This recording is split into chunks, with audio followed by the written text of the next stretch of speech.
अस्सलाम वालेकुम गफ़ार भाई। वालेकुम सलाम। कैसे हैं आप, खैरियत से हैं? अल्हम्दुलिल्लाह। गफ़ार भाई को मैं तकरीबन 2005 से जानता हूँ और आज 2026 है, 20 साल हो गए गफ़ार भाई अल्हम्दुलिल्लाह। माशाल्लाह से। गार्डन में अजीम प्लाजा में इनकी रिहाइश है और 3 बेटे हैं माशाल्लाह, तीनों कारोबार में हैं। या और गफ़ार भाई ने ख़ुद ने भी काफ़ी सारे कारोबार किए हैं। अभी मैंने ये इससे पहले एक वीडियो और भी बनाई है इनकी कश्ती के हवाले से, तो वो भी इन्होंने 2.5 साल काम किया है। इसके अलावा आपने बारबेक्यू वगैरह का काम भी किया है, हाँ, रोल पॉइंट का काम भी किया है आपने। और हाँ, फूड सेंटर बनाया था।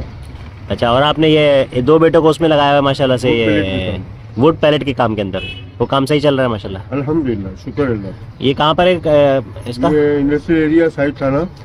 अच्छा, और जामा बिनूरी है वहाँ पर, उसी गली में। उसी गली में, ठीक है। अभी जो हमने वीडियो स्टार्ट की है वो इनका जो एक और काम है वो है धागे का काम। तो ये काले रंग का धागा जो कि डेनिम जीन्स का वेस्ट होता है वो लेते हैं और उसको मशीनों में केमिकल से ट्रीट करके और उसका रंग निकालते हैं, रिसाइकिल करते हैं उसको, रंग उसका रंग निकाल के उसको ऑफ वाइट कलर में करके और उसको बेच देते हैं उसको। हाँ, तो ये तकरीबन 25,000 रुपये टन के हिसाब से मिलता है आपको माल और तकरीबन 1,40,000 रुपये टन में बिक जाता है। हाँ, 1,40, 1,35, 1,35, 1,40 में बिक जाता है।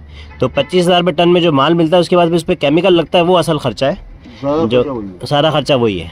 इसके अलावा लेबर है, इसके अलावा कुछ उन्होंने फैक्ट्री जो बनाई हुई है वहाँ पे कुछ इन्वेस्टमेंट है इनकी, और इसके अलावा मशीनें हैं। वो मशीनों में से जो उसको लोकल ज़ुबान में क्या कहते हैं, ये बीम रैंक कहते हैं और लोकल लेवल में कुप्पा मशीन कहते हैं। कुप्पा मशीन भी बोलते हैं, बीम ड्राइंग भी बोलते हैं। और मोबाइल में ज़रा तस्वीर दिखाइएगा उसकी, अभी दिखा दिए, हाँ अभी दिखा। तो इनके पास अभी ऐसी 3 मशीनें हैं। अखबार में 3 मशीनें से बोल रहा हूँ ना मैं। हाँ, ये तीनों बराबर खड़ी हैं लाइन से। ये अभी जो है ना, ये 3 मशीनें गफ़ार भाई के पास हैं और एक और मशीन इन्होंने अभी ऑर्डर की थी 1 साल पहले।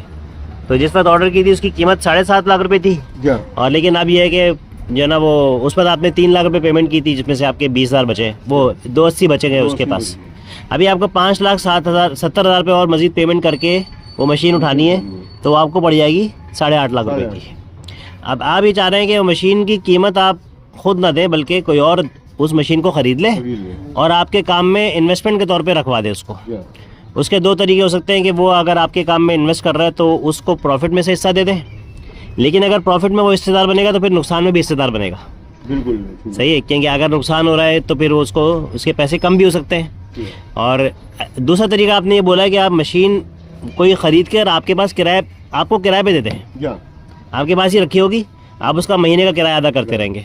वो किराए की जो बातचीत है वो तो आप लोग आपस में बैठ के तय कर लेंगे, लेकिन इनका ये काम है कि ये तकरीबन 8.5 लाख रुपए की मशीन ये चाह रहे हैं कि जो है ना कोई इनसे ख़रीद ले, जिसकी 280 की पेमेंट इनकी पड़ी हुई है, जिनको इन्होंने ऑर्डर दिया है।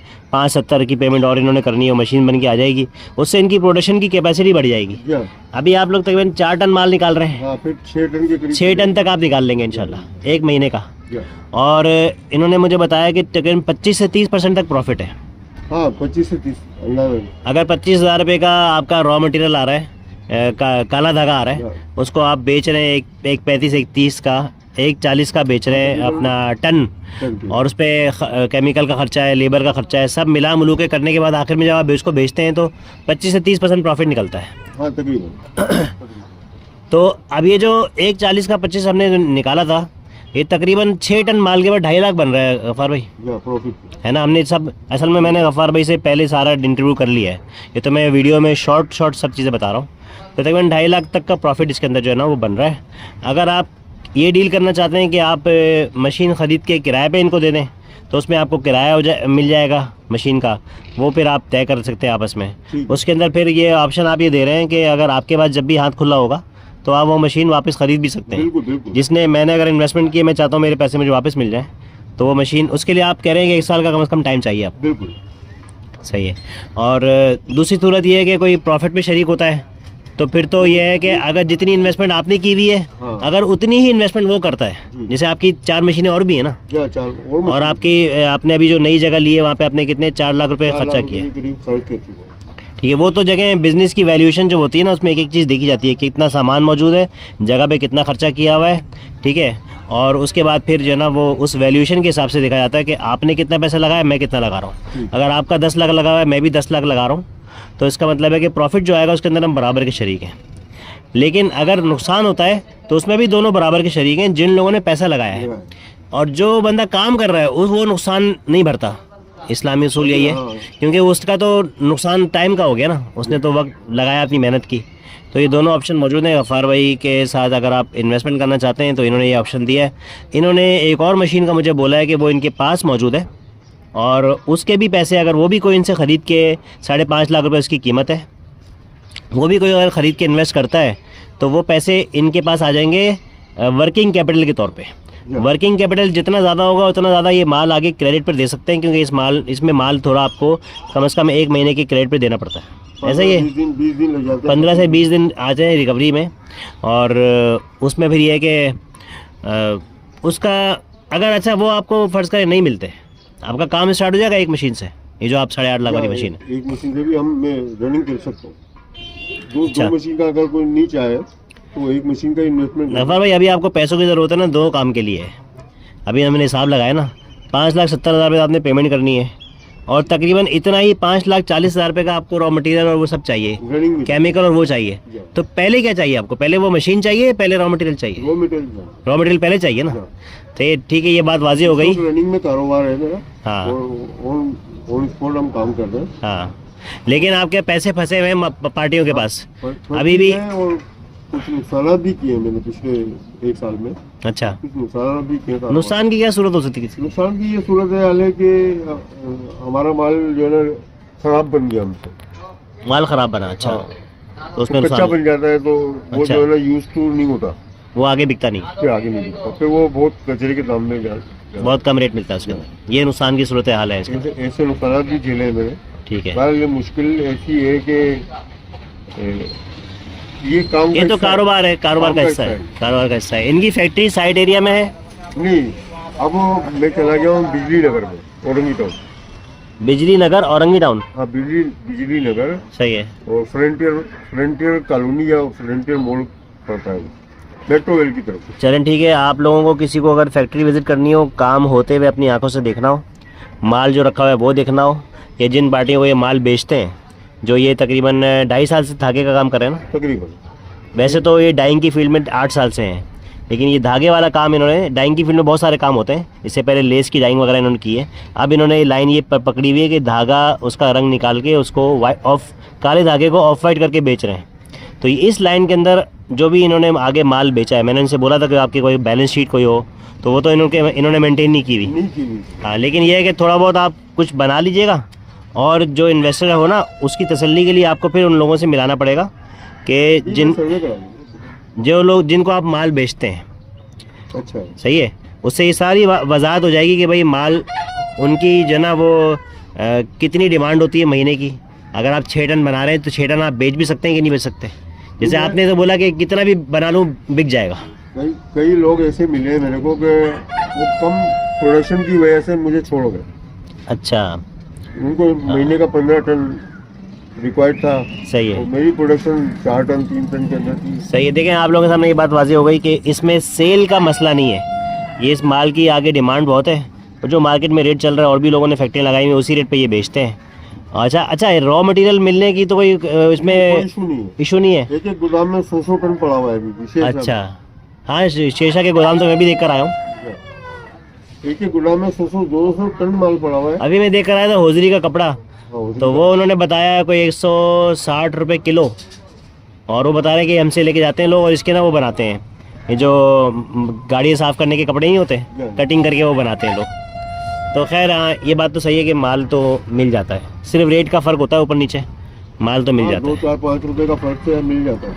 अच्छा, माल बिक भी जाता है, लेकिन असल मसला पता है क्या होता है गफार भाई? असल मसला ये है कि आपको कैश का बायर मिले। कैश का बायर मिल गया तो मेरे को ये इन्वेस्टर की ज़रूरत, फिर तो इन्वेस्टर की ज़रूरत ही नहीं है। लेकिन कैश का बायर होता नहीं है, ज़ाहिर बात है, आपने मार्केट के हिसाब से चलना होता है। और अब ये है कि जो इसमें इन्वेस्टमेंट करना चाहता है प्रॉफिट शेयरिंग की बेसिस पे, आप ओपन है कोई प्रॉफिट शेयरिंग में करना चाहे तो? हाँ, आपको अगर 2.5 लाख प्रॉफिट आ रहा है, आप 1.25 लाख दे देंगे? हाँ, तकरीबन दे देंगे। 50% पे 50% में अगर कोई आता है। देखिए ना, हम मेहनत कर रहे हैं तो परसेंटेज में कुछ बैलेंस करना पड़ेगा उसमें। देखें, हम काम कर रहे हैं। अभी आपके पास जो 4 मशीन है ना, ठीक है, अगर उनकी मालियत टोटल बनती है 10 लाख, एक मिसाल है, ठीक है, और आप नई इन्वेस्टमेंट जो लेकर आते हैं वो भी 10 लाख की इन्वेस्टमेंट है। अच्छा टोटल बिजनेस में 20 लाख की इन्वेस्टमेंट हो गई। जी जी अब होगा ये प्रॉफिट के पहले होंगे 2 हिस्से, आधा हिस्सा मेहनत का मिल जाएगा आपको, ठीक है 2.5 लाख में से 1.25 लाख आपको मिल गया, सही बाकी जो 1.25 लाख है उसके भी 2 हिस्से होंगे, ठीक क्योंकि आपकी भी 10 लाख की इन्वेस्टमेंट है और अगले बंदे की 10 लाख की इन्वेस्टमेंट है। तो इस तरीके से आपका टोटल प्रॉफिट में 75% होगा जी और जो इन्वेस्टर होगा उसका टोटल प्रॉफिट में 25% होगा। बिल्कुल सही लेकिन जब नुकसान होगा तो आप और वो बराबर नुकसान बर्दाश्त करेंगे, क्योंकि उसमें फिर ये नहीं होगा कि 75% नुकसान आप बर्दाश्त करें, क्योंकि आप 50% का तो आप काम कर रहे हैं ना। और फील्ड मेरे को इससे बेहतर और मिल जाएगी, जैसे ओथरी का कपड़ा आपने बताया हाँ तो उसको भी हम रिसाइकल कर सकते हैं और वो रिसाइकल कर होके भी कॉटन बनता है, अच्छा, कॉटन से भी धागा वो इसी मशीन में कर सकते इसी मशीन में होता है। हैं। अच्छा, ये कुप्पा मशीन या बीम डाइंग मशीन जो होती है इसके बहुत सारे काम है। हाँ, बहुत। मतलब ऐसा नहीं है कि अगर धागे के काम पे कोई सवाल आ गया, उसका रेट कम हो गया, माल मिलना बंद हो गया, या बायर ख़त्म हो गया, या कोई और चाइना ने कुछ और निकाल दिया, ठीक है, तो फिर इसकी जगह ये काम रुक जाएगा, इसकी जगह कोई और काम भी कर सकते हैं। अच्छा गफ्फार भाई, अगर आपने ये काम कल को बंद कर दिया और आपकी मशीन जो है ना वो सही कीमत पे नहीं बिकी, फिर क्या होगा? इसके बारे में बैठ के मैनेज किया जा सकता है पार्टी से। वैसे तो मैं उनको ज़्यादा नुकसान देने की नहीं सोच सकता, क्योंकि वो मेरे साथ सपोर्ट कर रहे हैं अभी। असल में होगा ये ना कि जब मिसाल के तौर पर बुखारी भाई है, ठीक है, अब बुखारी भाई आपसे ये मशीन ख़रीद लेते हैं, ठीक है, ये तो मशीन के मालिक हुए ना, या सही है, लेकिन ये मशीन आपके भरोसे पे खरीदने कि आप इस पे काम करेंगे, काम कर सही। अभी अगर कल को आपने काम बंद कर दिया या अल्लाह ना करे आपको काम करना बंद करना पड़ गया किसी भी वजह से, सही, तो ये कहाँ खड़े हैं फिर? इनकी मशीन कैसे बिकेगी? इनकी मशीन की पेमेंट में इनको अदा कर दूँ। अगर कोई मशीन के किराए के ऊपर ही मेरे साथ मुंसलिक होते हैं, वो कारोबार के बेस पे मुंसलिक नहीं होते, तो मैं इनकी मशीन की पूरी कीमत अदा करूँ। अच्छा, इस बारे में ना हमें फतवा भी लेना पड़ेगा कि इसकी सूरत हाल क्या होगी, चल कि इसकी डील अभी से होगी, आज की तारीख में होगी, या जिस तारीख को डील होगी उस तारीख में उसकी मार्केट वैल्यू देखी जाएगी फिर डील होगी।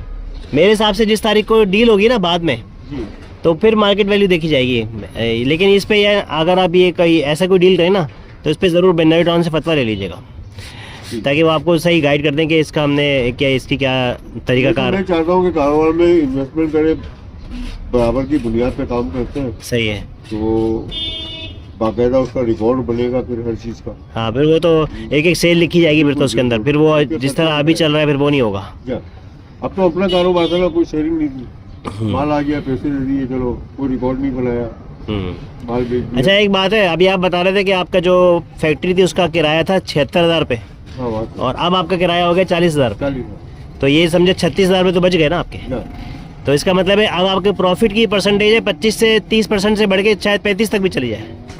हाँ जा सकती है, अगर हमारी प्रोडक्शन बढ़ जाएगी ना, हमारी इनकम वैसे ही बढ़ जाएगी, क्योंकि लेबर तो वही है, टाइम भी वही है, प्रोडक्शन पे तो इनकम बढ़ेगी, लेकिन अब एक आपका खर्चा भी तो कम हो गया ना, खर्चा कम हो आधा हो गया ना खर्चा, गया, क्योंकि आपने नई जगह जो ली है वो कम किराए पे कम ली है। किराए पे। वहाँ पर प्लस पानी के बिल देते थे हम, हाँ, यहाँ पर हम बोरिंग का पानी यूज कर रहे हैं, यहाँ बोरिंग का पानी यूज़ कर रहे हैं, ये ठीक भी है, फायदा पहुँचा है, ये फ़ायदा है, इस वजह से मैं वहाँ गया हूँ। ठीक है। अच्छा गफ्फार भाई, इसमें आप कोई और चीज़ शामिल करना चाह रहे हैं, कोई तफसील इसके अंदर ऐसी कुछ? जब कोई पार्टी अगर आती है बैठ के बात करेंगे तो हम ठीक है। पहले कारखाने का सर्वे कराएंगे, अपने काम की नॉलेज समझाएंगे उनको, ठीक है, उनकी समझ में आता है तो वो शेयरिंग कर ले। चलिए ठीक है, मैंने कैपिटल से कि हाँ कैपिटल कम है आपके पास तो उसकी वजह से ये बिजनेस के अंदर होता रहता है। मैंने आपके सामने एक बिज़नेस अपॉर्चुनिटी नई जो है ना वो इसकी वीडियो बना दी है। अब जिस किसी को इसमें कुछ समझ में आ रहा हो, इंटरेस्ट हो, तो ये कम से कम जो है ना वो इन्वेस्टमेंट है तकरीबन 5.5 लाख रुपए की, जिसके अंदर रॉ मटेरियल आके अभी जो मौजूद मशीन है उन पे काम स्टार्ट हो जाएगा। ठीक है, अभी लेबर आपकी रुकी हुई है, काम बंद हुआ हुआ है। और ज़्यादा से ज़्यादा इन्वेस्टमेंट में ये हो सकती है कि आप जो 8.5 लाख वाली मशीन है वो भी ख़रीद के इनको दे दें, ताकि प्रोडक्शन को बढ़ा लें, प्रोडक्शन बढ़ेगी, प्रॉफिट भी बढ़ेगा। अब उसके अंदर फिर आपके पास ऑप्शन है कि आप प्रॉफिट शेयरिंग पे आते हैं या आप मशीन का किराया। मशीन के किराए के हवाले से मैंने हिसाब लगा के उनको बताया है कि कम से कम जो टोटल प्रॉफिट आपका जो बिज़नेस जनरेट कर रहा है ना, उसके अंदर जो रेंटल एक्सपेंस है, जो किराया है, वो कम से कम जो है ना वो आपका ये, लेकिन जगह के किराए का मैंने कुछ निकाला था। ये मशीन के किराए का मैंने कुछ निकाला नहीं है। तो जगह मैंने जब अपने फार्म ले रहा था ना मैं गड़ाप में, तो फार्म तो मेरा 1 एकड़ का है, 4,400 गज उसकी 4 दीवारी है। तो मैंने जो उसके मालिक से बात की, मैंने कहा भाई हम तो अभी किराया इतना नहीं दे सकते, हम तो थोड़े थोड़े पैसे लगाएंगे, 4 पार्टनर है, चारों ने मिलकर 1.5 लाख रुपये इसके अंदर लगाए सही, तो हम इस पर किराया आपको कम देंगे। लेकिन मेरे जहन में ये था कि जब इससे बात करूँगा तो वो पूछेगा भाई आप कितना किराया देंगे। मैंने पहले से वर्किंग करके रखी, ChatGPT पे मैंने जाके लिखा, मैंने कहा एक ऐसा बिज़नेस जो कि खुद ब खुद चलता रहे, इसको मज़ीद पैसे डालने की ज़रूरत ना पड़े, इसको कहते हैं सस्टेनेबल बिज़नेस, ठीक है। इसकी रेंटल एक्सपेंस, इसका किराया का खर्चा कितना होना चाहिए महीने का, तो उसमें मुझे जवाब ये मिला कि आपका 10 से 15% होना चाहिए।